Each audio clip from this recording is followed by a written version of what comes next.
It is a pleasure to have you here with us today, and I really appreciate your time. This is Mr. Ambassador of Denmark to Thailand. Thank you so much for giving your time to us. So, first of all, would you like to say hi to the people first? Very much, and thank you so much for visiting the Danish residents, and welcome to your viewers. I've been looking very much forward to your visit today. Wow. And talk about the very strong Thai-Danish relations. Yeah, as we know that our relations are so long, like 400 years ago, and we have a really deep and strained relationship. So I would like to ask, as the ambassador, what do you see as an opportunities and difficulties to strengthen our relationship more? Yes, if I may start just with the very strong relations. We have had 400 years of commercial relations. It's 400 years ago, the very first ship arrived to Thailand. And I think most Thai will know Denmark because of Thai-Denmark milk. True. But also CM Cement, CM Bank, and even part of Thai Airways when it started. So there's many footprints. And I think when it comes to the commercial relations, there's many opportunities. And recently we have had a delegation regarding food. We work very closely with the Thai companies regarding energy and also regarding healthcare. So I think there's a lot of opportunities. But we also have very strong political relations. We have had 165 years of diplomatic relations. And I think we work internationally and bilaterally trying to solve whatever crisis we see in the world. And one of the things we're working together with right now is, of course, the climate issues. And I think that is a big challenge we all face, we need to work on. And then I think there's a final thing one does an ambassador as well, and where we have close relations, and that is the people to people. Thailand is a very popular tourist destination for Thailand, and therefore we see quite a lot of Danes coming to Thailand, and actually also quite a lot of Danes living in Thailand. As we can see that we have a lot of cooperation between Thailand and Denmark. I see that maybe 2 days ago at the foreign department, I see there an MOU or a talk, a conference between Denmark's secretary and Thai. Our cooperation in business, in like pharmaceutical, in food. Can you explain more about that? We have what's called political consultations. So we have someone from our top management at our Danish Ministry of Foreign Affairs, and also from the top management of the Thai Ministry of Foreign Affairs. And we go over different issues regarding bilateral issues, but also in certain sectors, as you mentioned. And some of the sectors we were discussing where different ministries from Thailand were invited to the meeting was, for example, within the food sector. We have a MOU already with the Thai Minister of Agriculture, DLD, where we try to see how we can continue our cooperation when it comes to Thai-Denmark milk within dairy, for example, but also in other areas. And the underlying issue is very much how can we assist Thailand produce more with less resources, being more sustainable. So that was within food. And then we also very much discussed sustainability and the green agenda. We from Denmark have heard Thailand's vision to work with what's called bio-circular green. And we find that as one of the most sustainable countries in the world, that we have something to offer. We have been able to grow the Danish economy since the 90s, but we are actually spending less energy than we did that time. And we find we have some solutions. So we have actually, during that meeting, for example, discussed how we have placed an expert here at the embassy that will bring some knowledge from Denmark to Thailand regarding waste handling and other issues. And then, as you finally said, when it comes to pharmaceuticals, we think there's a good opportunity to share how we can improve the lives of our citizens by exchanging knowledge. We have for 100 years been working also within healthcare together with Thailand. Talking about the green food or green idea, well, as Thailand as an agricultural country, if I'm a farmer or I'm a doing agriculture, I would like to know that the sustainability that you were talking, it will come from technology or knowledge or concepts. Or if I'm a farmer, what should I adapt that concept? I think we work in 3 areas. If you look at Thai-Denmark milk today, you'll see a red cow. But there's not many red cows in Thailand today, right? So the first part is the DNA. And part of what we did recently was actually we bring the red cow back to Thailand. We have been provided some genetics to Thailand. So you'll have red cows in Thailand again. The first to breed them. So the first is the DNA. The second is also how do you feed your animals actually to produce more milk, for example. Today, a cow in Thailand is producing 3 times less milk than in Denmark. But if you feed them right, if you have the right enzymes, then you can actually do more. And then finally, we have in our corporation also farm management. So we have had some online discussions with farmers. That I think last time 200 farmers signed up to hear how we manage our farms in Denmark. So I think it's genetics, it's also how you feed enzymes, and then it's how you manage. Oh, that was nice. So that we like 200 farmers are signing. Yes, they listened into this. Yeah. Very good, very good. And anything else, or okay, we know that, well, our long relationship in commercial, we have like, okay, milk, we have food, and do you see any other opportunities that we can like do like new things? I think it's so impressive when you visit Thailand as a Danish ambassador, because the first thing you experience is how many Danish companies that have production in Thailand. And I think one of the things Thailand is very good at is craftsmanship. And right now we're looking at some plates called Royal Copenhagen. I know this. And it's hand painted.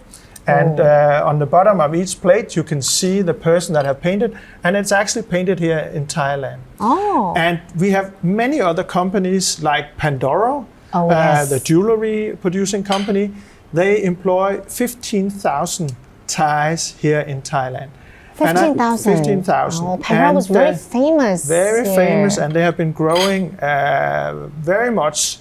But they have had their production here, they have their production here in Thailand. And we also have a company called Georg Jensen. We have Echo Shoes. And the underlying theme is because Thailand is very good when it comes to craftsmanship. So, give you an answer to your question, I think we have a very good cooperation when it comes to investments. But I see even more opportunities because now Thailand has a new government. And when you hear the new government talk about how they are going to work with the economy, part of that equation will be to establish free trade agreements with Europe. And we are so happy that that has been mentioned several times because we can just see what it meant for the Danish economy to be a small open economy and to trade. And I think with other countries, and I think Thailand is really good at trading as well. We have some strong competences within agriculture. You want to be the hub of Asia in 2027. And I think by being a free trade country as well, there is a lot of opportunities where you can grow the economy together with us. So for both of us, I think that could be an opportunity to see even more investments, even though we from Danish side have already more than 100 companies in Thailand, and they employ more than 40,000 Thais. So I think there is a great foundation, but we can do even more. Yeah, sure. Oh, I feel happy to hear that. I can picture it in the future. Yeah. So, as the ambassador, as you mentioned, if I may ask, what is your main task coming to Thailand? Yes, I think ambassadors have several tasks, right? First of all, we have a task when it comes to our political relations. As we spoke about right now, we are all preparing for COP28 and how we can look at how we can improve the climate worldwide. So issues like that. So we work on with politics and how we can work bilaterally with countries. As I mentioned before, with our political consultations with Thailand. Secondly, we try to improve the commercial relations between our countries. And we work here at the embassy, especially with 4 sectors. We work with the green agenda, we work with food, as we've spoken about, we work with healthcare, and also sometimes the maritime. And of course the maritime, because this is how it all started with the Danish-Thai relations. 400 years ago, the first ship arrived to Thailand and we started to trade. And we still at Lange Harbor have Danish companies that are responsible for making sure that a lot of ships come in and out with goods. And then I think also finally the people-to-people part of being ambassador is very important. As I mentioned, we have a large Danish community here, and it's important. They are happy in Thailand, but we also have many tourists. Yeah, and I think in 2019, 170,000 Danish tourists came to Thailand, and it is among top 3 of tourist destinations Danes like globally. Wow. And I think it's impressive when you think about how far you have to travel. But there's something special about the Thai-Danish relations, and I want to give you one fact I think is interesting, and that is, if you look at all marriages in Denmark, the most common is of course Danish, but the second most common marriage in Denmark is Thai-Denmark. Really? Yes, so wow. I think that's interesting. Well, that's really interesting. What the Danish likes about Thailand? Why we are like a top 3 destination? Yes. I think the first thing that comes to mind for many Danes is, of course, the beautiful beaches. But I think more and more actually experiences other parts of Thailand. Go to Chiang Mai, go to other places where you can see the nature and so on. But we also see many Danes travel and are culturally interested. So visiting temples here in Bangkok. And of course, one of the things that is often mentioned is, of course, Thai food as well. I think both Thailand and Denmark, we are both countries that are food lovers. Yeah. Denmark has, for many years, been among the world's most famous restaurants, because we have been winning for many years the world's best restaurant competition.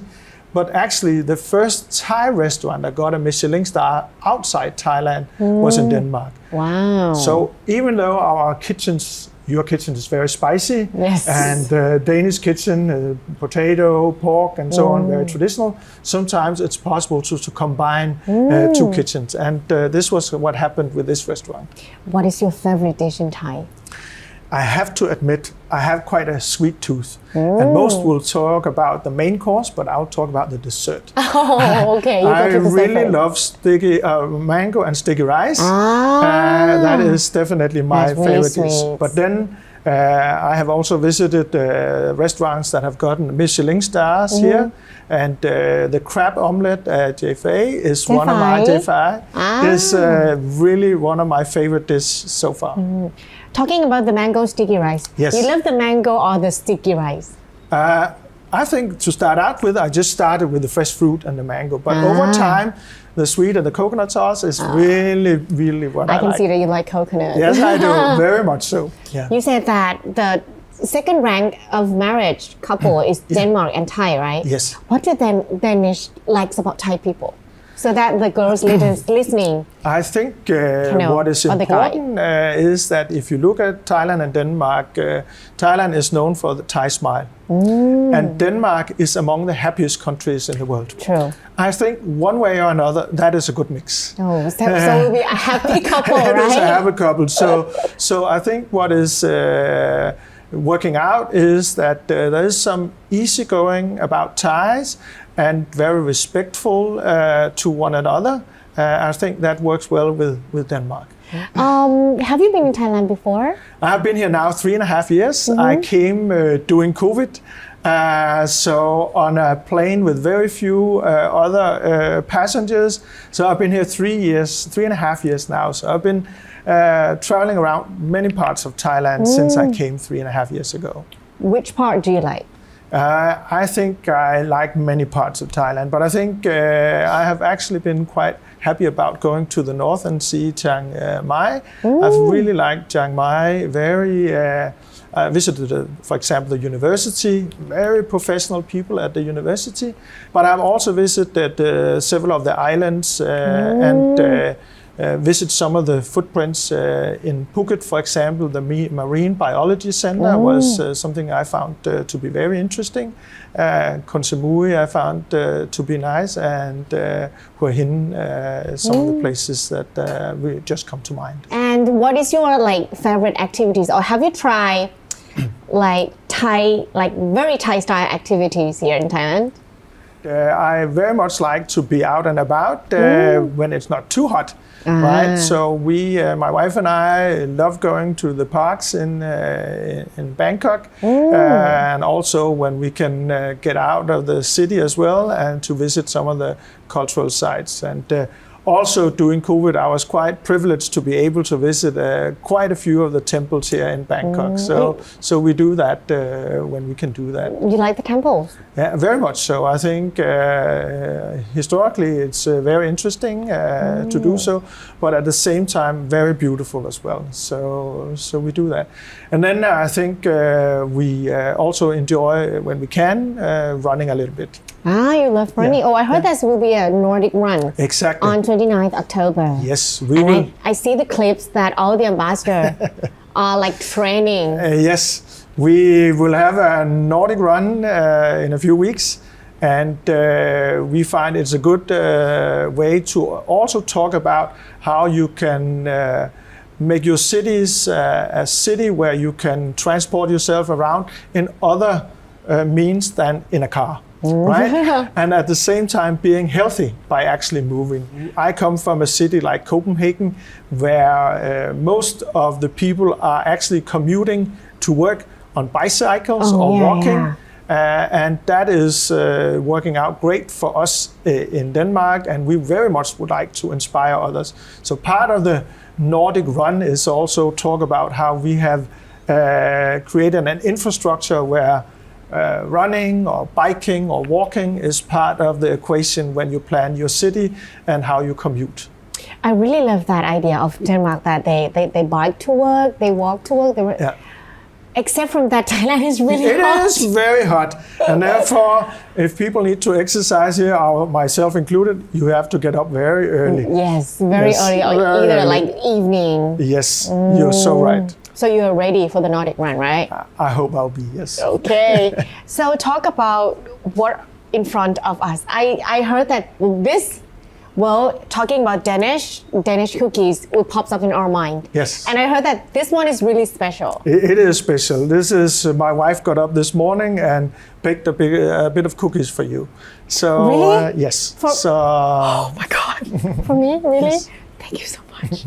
Wow, yes. I thought that she do it daily or her hobbies. No. Once in a while on special occasions she does that. Please say thank you for me. I will definitely say that. Yeah, try. Shall we? Yes, Shall we? With the tea and coffee? Please do. And then I will taste the delicious Thai fruit. As I mentioned, I have a sweet tooth, and therefore I love fruits from Thailand very, very much. So what is your favorite fruit? No doubt, I have 3 favorite foods. We start with mango, and then coconut, and then if I'm lucky, I get some very good watermelons as well. Wow, you can find it here in Thailand. Yes. This is really good. It smells so good from that far, and not too sweet. The thing is that not too sweet. No. And the texture is really good. It's a little bit crispy, but soft inside. Thank you so much. I will tell her. I love it so much. Yeah. And I also heard that there are a lot of stories about this room. Yes. And the pictures. Yes. Can you choose your favorite pictures, or can you tell us a little bit more about it? I can tell you about my favorite pictures, but then I have to point at my family. Okay. I have my wife and my 2 kids, my son Rasmus and our daughter Alberta, and my wife Camilla. But the rest of the pictures you see in here is because we 2 years ago celebrated the 400 years anniversary of Thai-Danish commercial relations. And when we celebrated that, we made a photo exhibition where we tried to find as many pictures from the Thai-Danish relations as we could. And what you find in this room and also in the dining room is pictures from that photo exhibition. And if I may just point out a couple, the one we have here beside us is 2 boys in front of Thai-Denmark Milk, where they are shaking each other's hand. And this is from the 60s, so it's many years ago, right? And it's very symbolic of Thai-Danish relations. And the boy in the picture is the son of the guy who was responsible for bringing knowledge from Denmark to Thailand when it comes to milk production. That would look so cool. Yes, we had an online voting to see which picture was the most important one for the Thai-Danish relations, and this one won that competition. But maybe just two others pictures. This one is the 165 diplomatic relations picture. And then we call it the Royal Corner over here because we have very good relations between our royal families. And our queen were here before she became queen, actually to do some digging because she's an archaeologist. And you can see she looks very happy in that picture. Yes. And therefore I love that picture very much. Well, as we talked here, I can see that our relationships, even though we were in like different continents, we were very far apart. Yes. I mean, like, we're different in everything, our looks, our foods, our weather and everything, but we were like long friends. Very much so. And believe it or not, I come from a very small town in Denmark. And Denmark is up north in northern part of Europe, but there's not many Thai museums in Denmark or the Nordic or Europe. But in that small town where I grew up with 5,000 inhabitants, there was a Thai museum. And what we find in that museum is a lot of Thai artifacts. Wow. You find different small Buddha statues. You find some masks. You find some animals that were not known to Danes. And I think just bring a little bit of Thailand to Denmark in a small town like the one I come from is a very good symbol of what you saw at that time. That people were exploring the world and then brought some of the knowledge back to share with others. And I have visited that museum many times, and half a year ago it was reopened after it was restored, and it was quite a celebration to see Thailand with a present in a small town in Denmark. I really like the concept of the country of the smile and the country of the happiness. It's really a good combination. It's a good combination. And I can see that our relationship will go and grow very strong and deeper in this concept. Yes, and I will say we just had, as you mentioned, the political consultation last week, and it was so important that we can be able to not talk about the past, but also about the future. And I think we have outlined many areas where we can work together in business, in the sectors I mentioned, and also with tourism, and also with the big issues like climate change. So I think there's a very important and strong foundation also to build on that in the future. I can see that we get along so well. Yes. For sure. So finally, I would like you to say something to the Thai people. Yes, I have been in Thailand now for 3.5 years, and I have felt so warmly welcomed during all 3.5 years. Whenever I want to have a meeting with companies or high-ranking officials, I get access, and I think there's many things we can talk about and to develop also moving forward. So if I want to say something is that we have a very strong history together, but I'm here together with the embassy to build even stronger relations. And I think you are very good at making that happen. Thank you very much for your time. Thank you very much for coming. It was a fun conversation. Thank you. Thank you so much.